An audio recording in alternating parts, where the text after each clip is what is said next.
Hi there, everyone.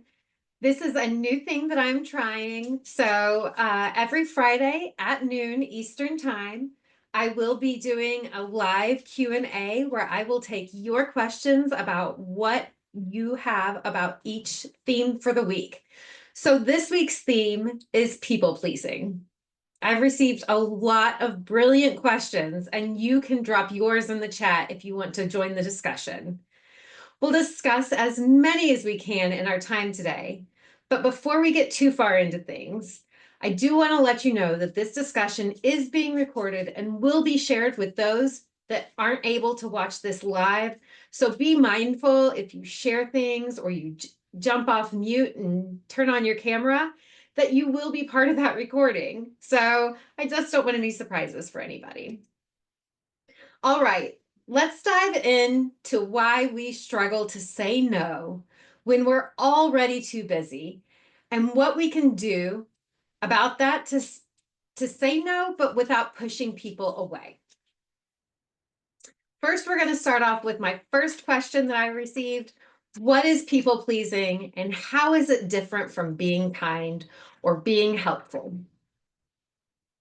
So people pleasing is saying yes when you really want to say no. It's about prioritizing other people's needs at the expense of your own well-being. Seeking approval to feel worthy. Kindness comes from a genuine desire and includes healthy boundaries.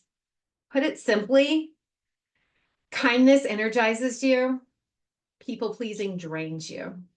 For me personally, if I experience regret or dread about fulfilling a request, likely said yes for the wrong reasons. Our next question that we've got, what's a simple way to say no without feeling guilty? A really easy way. And I know that easy comes, it's a scale. But start with, let me check my schedule. Let me check with someone, and I'll get back to you on that one. This buys you a little bit of time to reassess whether you really want to say yes, or you might try saying something like, I can't commit to that right now, but I really appreciate you asking. Really appreciate you thinking about me for that. Remember that no is a complete sentence. Sometimes when you're learning how to say no, though, it helps to add a little bit of context. No, I can't do that right now. I've got to go to the dentist. I have a doctor's appointment at that same time. I'm actually scheduled for some personal time. That's my meditation time, or that's my exercise. So saying no can be just full, but as you get comfortable with that, you can provide some of that explanation to just reiterate why you're choosing your time, why you're choosing yourself over whatever request has been dropped in front of you.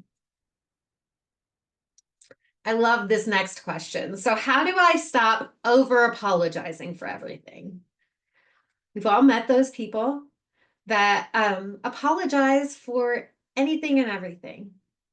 You may share a story where you went to the restaurant and you wanted a particular type of bread or something like that, and it wasn't available.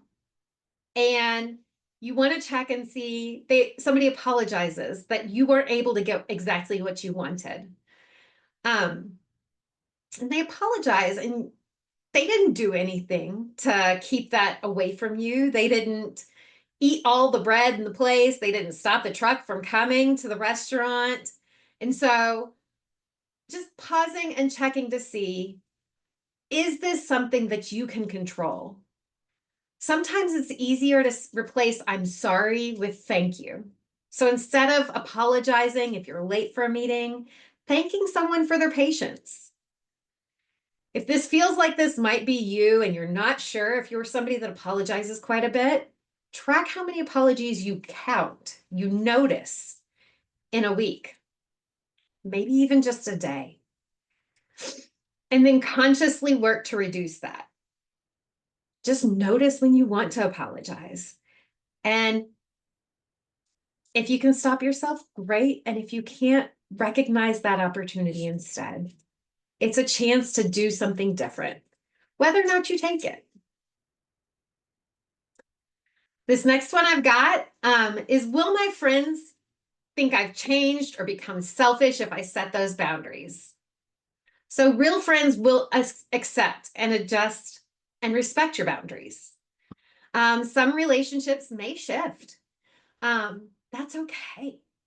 Sometimes it helps you understand who really has your best interest at heart and who might be in just a taking spot in a relationship.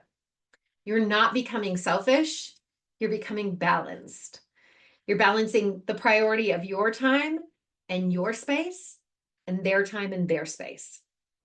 If you want to explain to someone why you're shifting your boundaries, you can try to frame it in a positive light, such as, I'm trying to be more intentional with my time so I can show up better for the people that I care about. For me, when I'm trying something like this, I let a few close people know what I'm working on and practicing with them. This helps me to not only work out what I want to say, but how to address pushback. They also are going to give me a little bit more grace because they know that I'm doing something that's really hard for me. So we can work through some of those feelings of guilt with the people that care about me most and want me to succeed.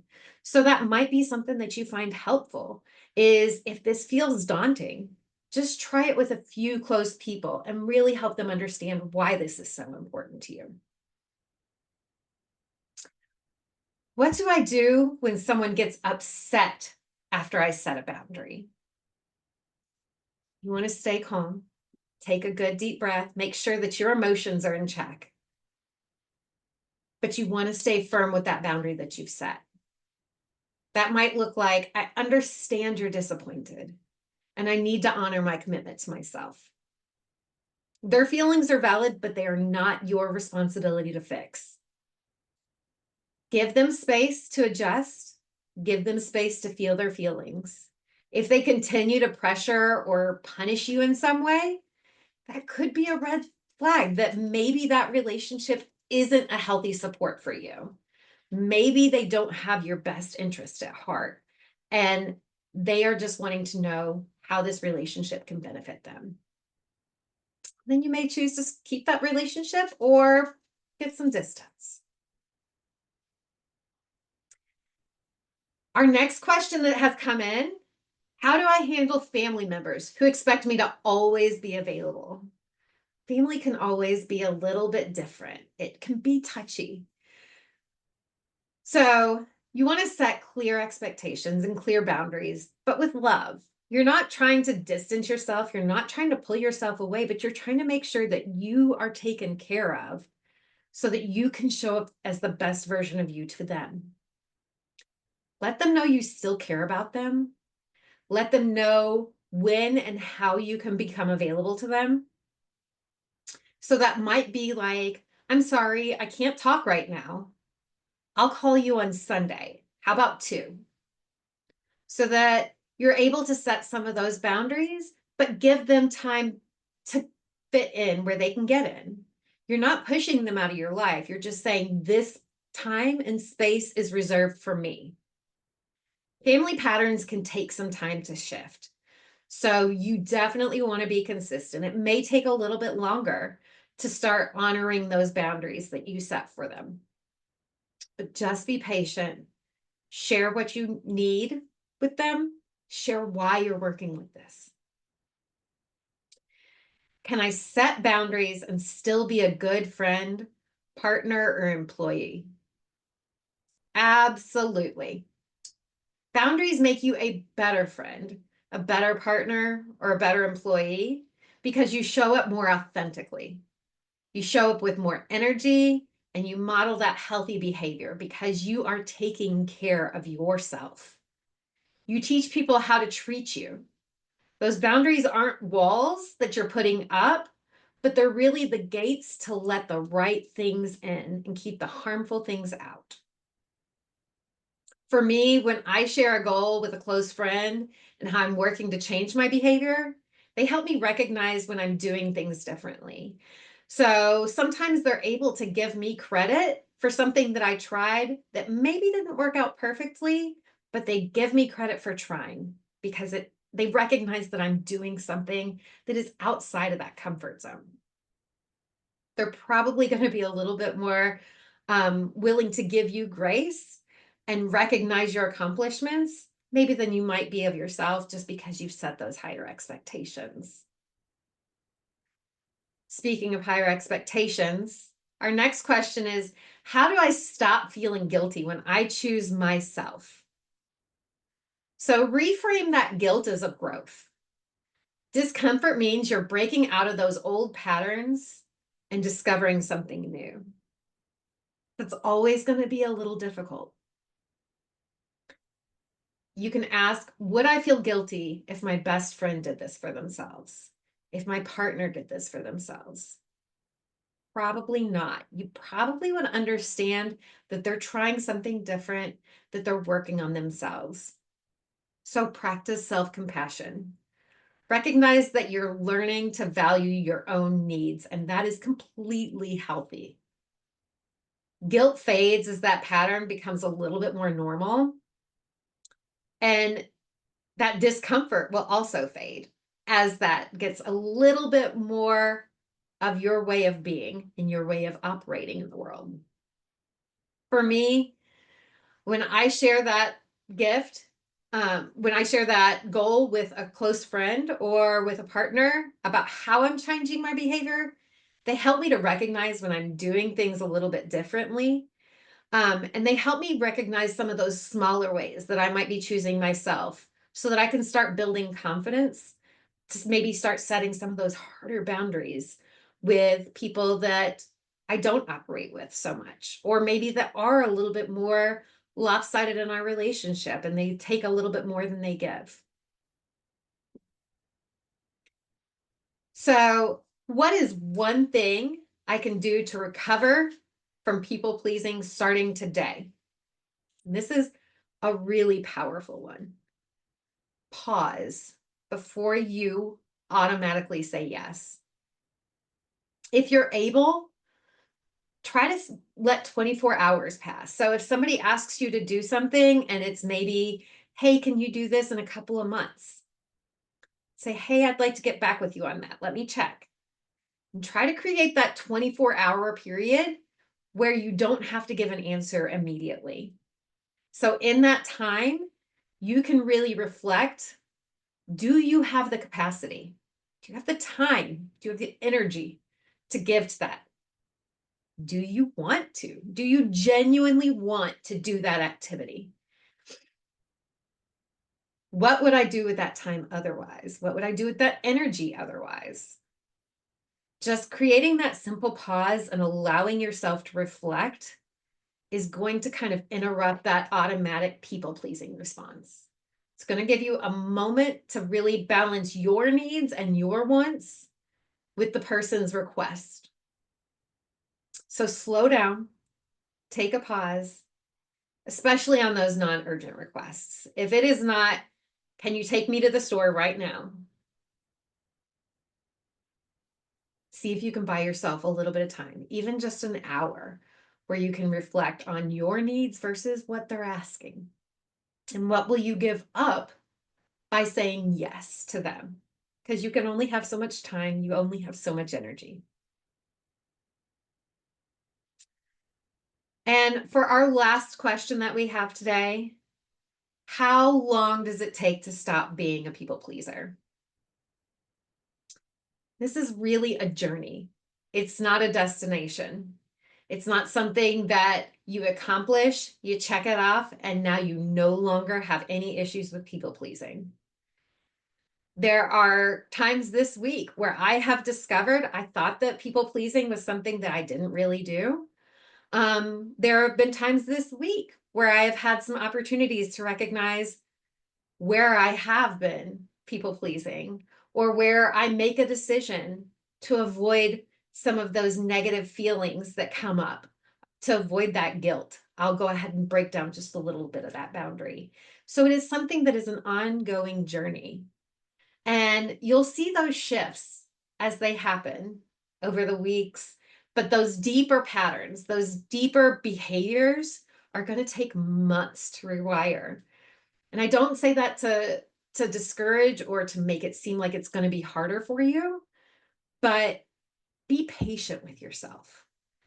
You may have a time where you are just really getting comfortable with, you're not apologizing, you're for the things that you can't control.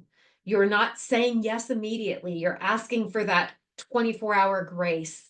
You're asking for that moment to pause, or saying, actually, I can't do that right now, but I actually have some time later this week if we could do it then. It's going to take a while, because all of these things you've been doing for a while, maybe most of your life. And so you're going to have setbacks. You're going to have days where you do amazing, and you're going to have days where yes just automatically falls out of your mouth.